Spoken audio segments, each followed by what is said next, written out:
सूरह तारिक की आयत नंबर 11 में अल्लाह पाक फरमाते हैं वस्समाई ज़ाति रज, और कसम है आसमान की जो कि बारिश से भरा हुआ है, वल अर्ज़ी ज़ाति सद, और एक ऐसी ज़मीन की जो कि फूट निकलने वाली ज़मीन है। इन्नहु लक़ौलुन फ़स्ल, कि बेशक कुरान एक फ़ैसला कुन बात है, वमा हुआ बिलहज़्ल, और कुरान कोई मजाक नहीं है। आयत मुबारका में जो आसमान की कसम खाई गई है को ज़ात रज कहा गया है। रजा का लफ्ज़ होता है बारिश का बार बार आना, जिसे कि हम उर्दू ज़ुबान में भी लफ्ज़ बोलते हैं रुजू करना, रुजअत होना। तो गोया कि बार बार किसी चीज़ का लौट कर आना जो होता है उसे रजा कहा जाता है। तो अगर आसमान ऐसा हो जो कि बार बार बारिश बरसाने वाला है, तो इसका मतलब है वो बारिश जो कि मौसम के मुताबिक आती है।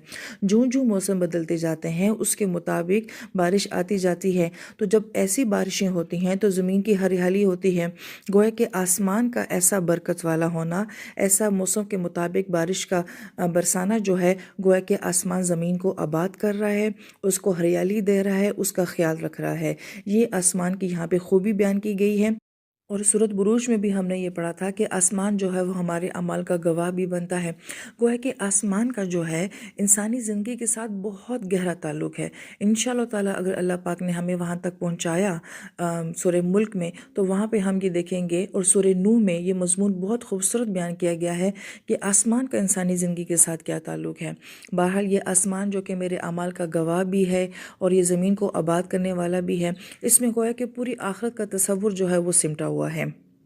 क्योंकि इंसान दुनिया में जो कुछ भी कर रहा है उसके अमालों के ऊपर जो है वो फरिश्ते गवाह बन रहे हैं, आसमान भी गवाह बन रहा है। जैसे आसमान ज़मीन को आबाद कर रहा है, मुर्दा ज़मीन के अंदर से हरियाली निकाल रहा है, ऐसे ही इंसान भी इस ज़मीन के अंदर जाएगा और फिर दोबारा से एक नई ज़िंदगी लेके जो है वो हशर के दिन आएगा। फिर उसके बाद हम ज़मीन का जिक्र देखते हैं कि ज़मीन को ज़ाती सद कहा गया है। सदा का मतलब होता है ज़मीन का फटना और शक हो जाना। अक्सर हम कुरान पाक में देखते हैं कि आसमान और ज़मीन का जिक्र जो है वो साथ साथ किया जाता है। गोया कि इन दोनों का ताल्लुक़ भी जो है वो बहुत कुछ हमें समझा रहा होता है। मुफस्सिरीन किराम इस आयत मुबारका को बहुत खूबसूरत यूँ बयान करते हैं कि जिस तरह से आसमान के पानी से ज़मीन आबाद होती है, इसी तरीके से आसमान से और किस चीज़ का नज़ूल होता है। हमने पहले भी ये पढ़ा था कि आसमान से रूह आई है, बारिश आती है, या फिर कुरान आया है। तो गोया कि ये आसमानी चीज़ें हैं। और ज़मीन के अंदर क्या है? ज़मीन के अंदर इंसान है, और इंसान किससे बना है? मट्टी से बना है। तो गोया कि इस ज़मीन और आसमान का कम्बिनेशन जो है वो इंसान को बहुत ही गहरी बात समझाता है। अब जब इंसान ज़मीन से बना है, उसका खाकी वजूद है और इसकी रूह जो है वो आसमान से आई है, तो जिस तरह से आसमान का पानी ज़मीन को आबाद करता है, इसी तरीके से जो कुरान आसमान से आया है वो इंसान के अंदर की रूह को आबाद करता है। फिर इसको मुफस्सिरीन किराम ने बहुत खूबसूरत बयान किया गया है। आसमान एक जैसा पानी बरसाता है, मगर हर ज़मीन की सलाहियत एक जैसी नहीं होती है। किसी ज़मीन से बहुत ज़्यादा फसल उगती है, किसी ज़मीन का फल जो होता है वो बहुत ज़्यादा मीठा होता है। कोई ज़मीन ज़रख़ेज़ इतनी होती है कि वो उस पानी से बहुत ज़्यादा नफ़े देने वाली बन जाती है। बिल्कुल इसी तरीके से जब कुरान का पानी जो है वो दिलों की ज़मीन के ऊपर पड़ता है, तो हर दिल एक जैसा नहीं होता। कुछ दिल बंजर होते हैं, उनके अंदर से कुछ नहीं उगता, उनके अंदर कुरान कोई तहरीक पैदा नहीं करता। मगर कुछ दिल ऐसे होते हैं जो ज़रख़ेज़ ज़मीन की तरह होते हैं, वो कुरान के पानी को अपने अंदर जज़्ब कर लेते हैं। फिर उनके अंदर से खैर की और नेकियों की जो है रोशनी निकलती है, फसल निकलती है। और जिस तरह से हर ज़मीन का फल मीठा नहीं होता, इसी तरीके से हर इंसान की सलाहियत जो है वो एक जैसी नहीं होती है। कुरान का पानी जब इंसान के ऊपर, उसकी रूह के ऊपर गिरता है, तो जिस इंसान के अंदर जो सलाहियत होती है वो उस तरह का फल जो है वो अपना ज़ाहिर करता है। फिर मुफस्सिर किराम फरमाते हैं कि आसमान का पानी ज़मीन के राज को ज़ाहिर करता है कि किस ज़मीन के अंदर कैसा बीज है, उसको पानी मिलेगा तो वो कैसी फसल देगा। तो गोया कि आसमान का पानी जो है वो ज़मीन के उस बीज के राज को, उसकी सलाहियत को जो है वो ज़ाहिर करता है। इसी तरीके से कुरान ये बताता है कि किस इंसान के अंदर कितनी सलाहियत है, इसके अंदर ईमान का कितना बीज मौजूद है, और जब उसको कुरान का पानी मिलेगा तो उस बीज से कितनी फसल निकलेगी, ये राज कुरान ज़ाहिर करता है। जैसे हम ये देखते हैं कि कुरान का पानी जब सहाबा कराम के दिलों तक पहुंचा है, तो कोई सिद्दीक बना है, कोई फ़ारूक बना है, कोई गनी बना है, और कोई मुर्तज़ा बना है रज़ी अल्लाह अन्हुम। तो जिस तरह का बीज उनके अंदर था, तो कुरान के पानी ने उनके अंदर के हुस्न, उनकी सलाहियत, उनकी खूबसूरती को जो है वो बाहर लाया है। हर सहाबी नबी अलैहिस्सलाम फरमाते हैं एक सितारे की तरह है, तो हर सहाबी जो है वो एक रोशन सितारा बन गया है। اسی بات کو حدیث پاک میں بھی بیان کیا گیا۔ آپ علیہ السلام نے فرمایا کہ 3 طرح کی زمینیں ہوتی ہیں۔ ایک وہ زمین ہوتی ہے جس پہ پانی برستا ہے، وہ اپنے اندر جذب کرتا ہے، خود بھی نفع لیتا ہے، دوسروں کو بھی نفع دیتا ہے۔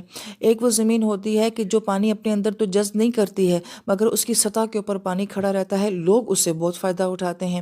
اور ایک وہ زمین ہوتی ہے کہ نہ اس کے اندر پانی جاتا ہے، نہ اس کی سطح کے اوپر ٹھہرتا ہے، وہ بنجر زمین ہوتی ہے، وہ خشک زمین ہوتی ہے۔ پھر فرمایا کہ انسانی دل بھی اسی طریقے سے ہوتے ہیں۔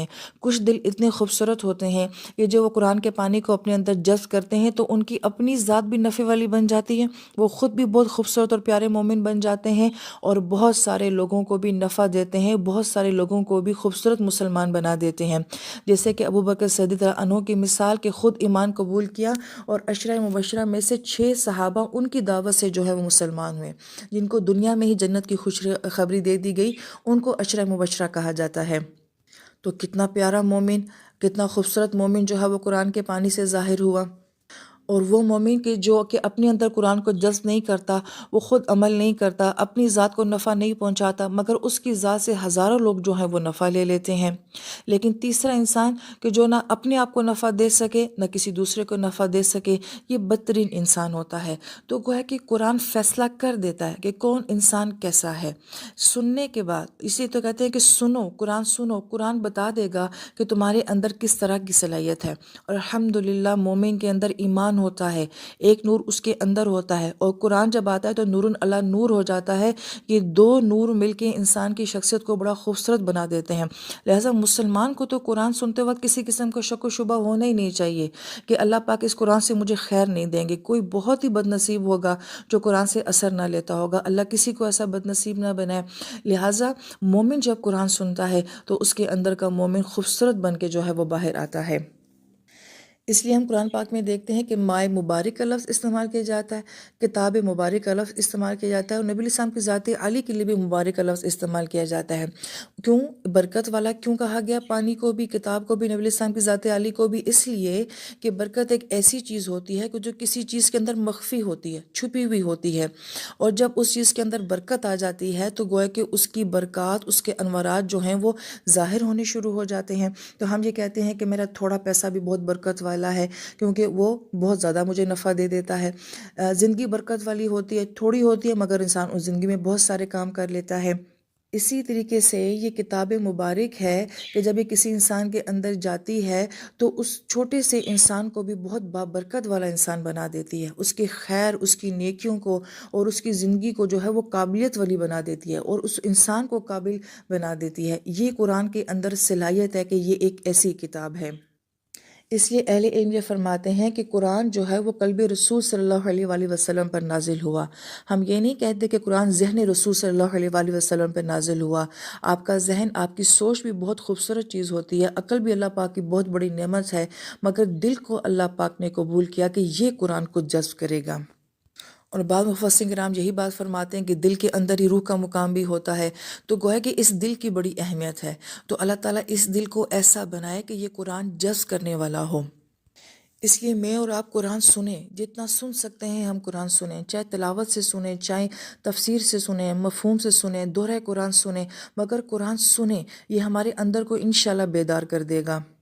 اور پھر جس میں صلاحیت ہو وہ آگے قرآن دوسروں کو بھی سنائے کہ سنانے کی برکت سے اللہ پاک اس کے خود کو بھی سننے کی توفیق دے گا۔